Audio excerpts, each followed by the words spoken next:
Hi, I'm Roger Dooley. I have a problem with a lot of bank marketing today. This is an interesting space because it's not just banks anymore.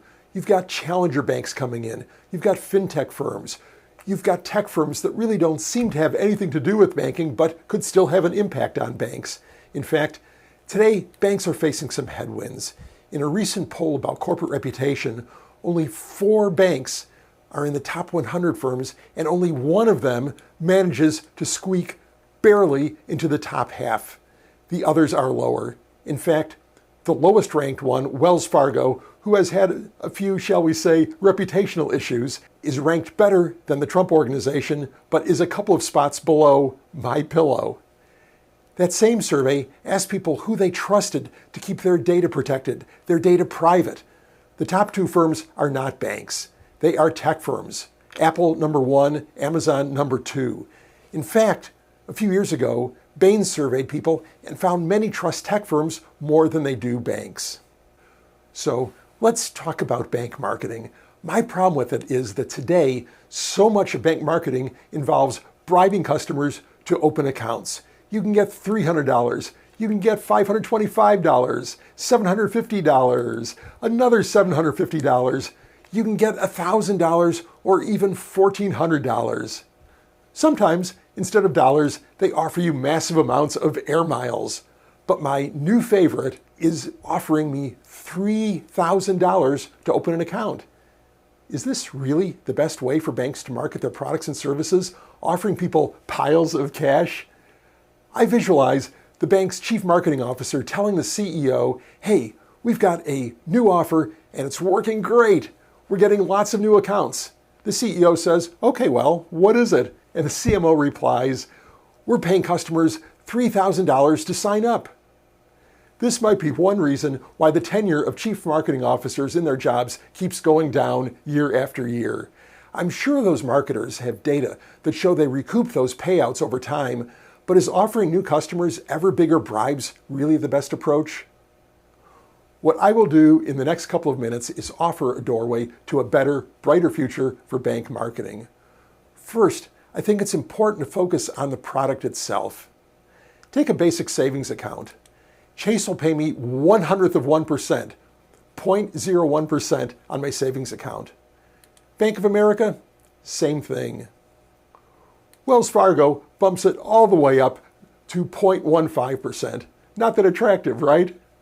On the other hand, let's look at Apple. They are now offering savings accounts. They are paying 4.15% with no fees, no minimums. What do you think this does to the trust of those big banks? They say, we can only afford to pay you 0.1% annually on your account. Then, one of the most trusted firms on the planet says, give us your money, no hassle, no minimums, and we will pay you over 4%. Who are customers going to trust? And let's talk about customer experience. This obviously varies between banks, but I find the big banks often do not respect their customers' time. I know I tried to call my local branch of a big brand bank with a specific question. I think I wanted to find out if the person who does certain kinds of signature verifications was working and was in the branch so I could come in. Instead, I got endless voice menus telling me all the things I could do online, offering me various deals. They were doing everything except connecting me to the local branch. I don't think I ever reached the local branch in that episode. Instead, I got a call center of some kind. This is not the customer experience most people are looking for. Now, you might say, well, that's the way banks are. This is the way it has to be today. Not so fast.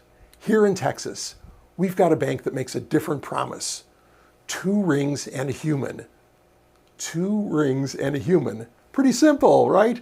They're saying if you want to talk to a person, we're going to let you talk to a person right away. You aren't going to have to navigate through 5 minutes of voice menus, not even listen to all the options because they've changed recently. You might say, well, that's nice, but how can they afford to do that? They'll have to pay even lower interest rates than their competitors. In fact, the interest rate they offer is on a basic savings account is 1%. Not fantastic by any means, but about 100 times higher than a few of their biggest competitors.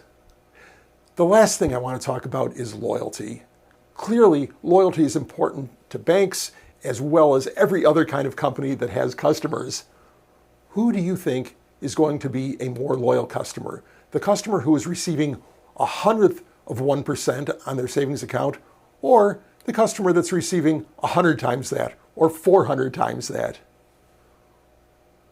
Who do you think is going to be more loyal? The customer who has to wade through all kinds of fine print and details about fees, minimums, balances, and so on, or the one that has a very simple account with no fine print, no fees, no minimums? Who do you think is going to be the more loyal customer? The one you attract by handing them a pile of cash, or the one that does business with you because they can talk to your people, that can connect with humans when they want to? That customer that you bribe to open an account at your bank is far more likely, once they meet whatever the minimums were to get their bribe, to jump to someone else's bribe. Instead, what I want to encourage you to do is focus on a frictionless customer experience. If they want to talk to a human, let them talk to a human. Don't make it difficult. Of course, make things easy to do digitally too. Most people won't call if they can do something very simply on your website or in your mobile app. Most often, they're calling in because they already tried that and it didn't work, or they couldn't figure out how to do it. And finally, take a lesson from Jeff Bezos and Amazon, who from the very start of that company put the customer at the center of every decision. Put the customer at the center of every decision. Sounds simple, right? But how many big banks do that? When you're wading through voice menu after voice menu, you are not at the center of that process. The bank is doing this to minimize cost, to minimize the need for more humans to interact with their customers.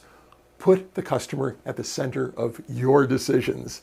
Thanks so much. I hope I didn't offend any of my banker friends. Trust me, I have your best interest at heart. Please feel free to subscribe to my YouTube channel, and if you like, connect with me online. I'm very easy to find. Until the next time.